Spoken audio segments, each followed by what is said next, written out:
นิสัยของเทรดเดอร์ที่อยู่รอดในวงการเทรดนี้ได้ในระยะยาวเนาะซึ่งเทรดเดอร์ที่ประสบผลสำเร็จหรือว่าเทรดเดอร์ที่มีกำไรหรือว่าสามารถอยู่รอดในวงการเทรดนี้ได้หรือว่าใน binary option นี้ได้เนาะก็คื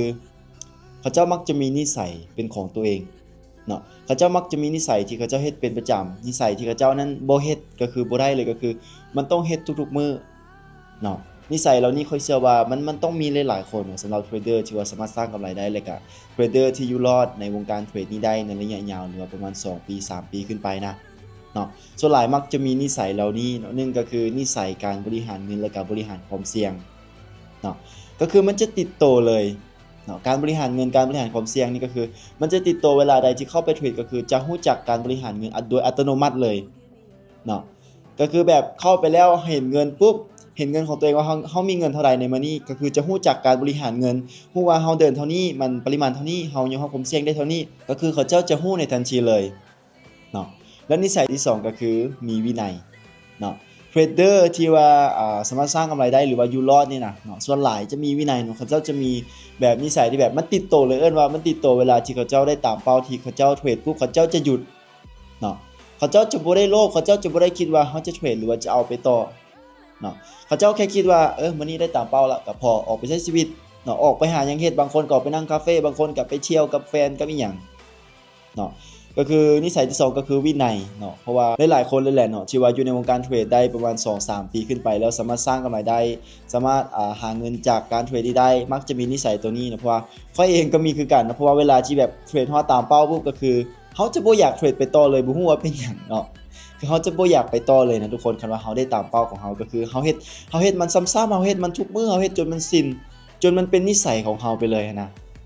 เนาะแล้ว3ก็คือการวางแผนเนาะ นิสัยการมักวางแผนเนาะมักวางแผนที่ให้ก่อนที่จะเข้าเทรดนี่จะต้องวางแผนให้กับตัวเองก่อนนะบ่แม่นจะเข้ามั่วๆใดเนาะเข้ามาเทรดในมื้อหนึงนี่น่ะจะต้องวางแผนให้กับตัวเองอย่างดีก่อนว่าเราจะออกในไม้นี้เราจะออกตามเทคนิคนี้ตามเทคนิคนั้นเนาะก็คือจะมีแผนก่อนคันว่าบ่มีแผนมันจะบ่เข้าเทรดแต่หลักๆคือพอได้เห็นกราฟปุ๊บจะเห็นแผนของตัวเองเลยหรือว่าพอได้เข้าตลาดปุ๊บจะเห็นแผนของตัวเองเลยเนาะมันจะเป็นนิสัยติดตัวเลยเนาะแล้วก็4ก็คือมีความอดทนที่สูงแล้วก็รอจังหวะรอท่าเข้าจังหวะที่ว่ามันเหมาะสมง่ายๆก็คือมีความอดทนที่สูงนั่นแหละเวลาเข้ามาตลาดนี่น่ะมันจะบ่แม่นแบบเข้ามาแล้วก็เทรดตลาดงามบ่งามก็เทรดจะบ่แม่นแบบนั้นได้เนาะเทรดเดอร์ที่ประสบผลสำเร็จก็คือเขาเจ้าอยู่กับตลาดมาดนแล้วเขาเจ้าจะบ่ได้ตื่นเต้นกับการเทรดเขาเจ้าจะแบบรู้สึกแบบชินๆหรือบางคนอาจจะน่าเบื่อเลยซ้ำในการเทรดนี่เนาะบางคนเข้ามาเทรดแบบรู้สึกเบื่อๆเบื่อๆซั่นน่ะเนาะแต่ว่าเขาเจ้าสามารถสร้างกำไรได้ย้อนความเบื่อ เนาะย้อนความอดทนเนาะก็คือเขาเจ้ารู้จักการอดทนรอจังหวะนั่นแหละทุกคนเนาะเข้ามาเทรดจะบ่แม่นว่าเข้ามาแล้วเห็นตลาดแบบใดก็จะเทรดเลยเขาเจ้าจะรอเขาเจ้าจะอดทนไปก่อนคันมันบ่งามก็ปิดกราฟเนาะอดทนไปก่อนเนาะรอจังหวะที่มันงามแล้วก็จึงเทรดแล้วก็คืออีกนิสัยหนึ่งเนาะนิสัยสุดท้ายเนาะก็คือ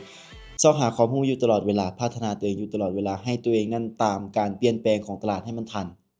เนาะเพราะว่าตลาดนี้มันเปลี่ยนแปลงตลอดเวลาเทรดเดอร์หลายๆคนที่อยู่รอดเขาเจ้าจะรู้ดีดอกว่าเขาเจ้าต้องพัฒนาตัวเองตลอด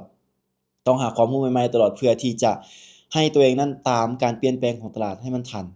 เนาะก็คือมีนิสัยที่แบบขยันหาความรู้เนาะเวลาที่แบบเลื่อน TikTok หรือว่าไปเจอความรู้อิหยังใหม่ๆก็จะจดบันทึกเอาไว้หรือเวลาที่เราผิดพลาดอิหยังได้บทเรียนมาก็จะจดบันทึกเอาไว้เนาะก็คือขยันหาความรู้ใหม่ๆหาความรู้ตามยูทูบหรือว่า Gemini หรือว่าเอไอ ChatGPT อิหยังต่างๆเนาะก็คือจะขยันหาความรู้เนาะข้อยเชื่อว่าเทรดเดอร์ที่สามารถสร้างกำไรได้ส่วนหลายมักจะมีนิสัยเหล่านี้เนาะเพราะว่าตัวข้อยเองก็มีนิสัยแบบนี้คือกันเนาะแล้วข้อยก็เชื่อว่าหลายๆคนนั่นแหละมันต้องมีเนาะหวังว่าคลิปนี้จะเป็นข้อคิดแล้วก็ความรู้ดีๆให้กับมือใหม่เด้อเนาะมือใหม่แต่ละคนคันว่าอยากจะเทรดมีกำไรเนาะพยายามฝึกนิสัยเหล่านี้ให้มันได้ก็คือ5นิสัยเหล่านี้เนาะ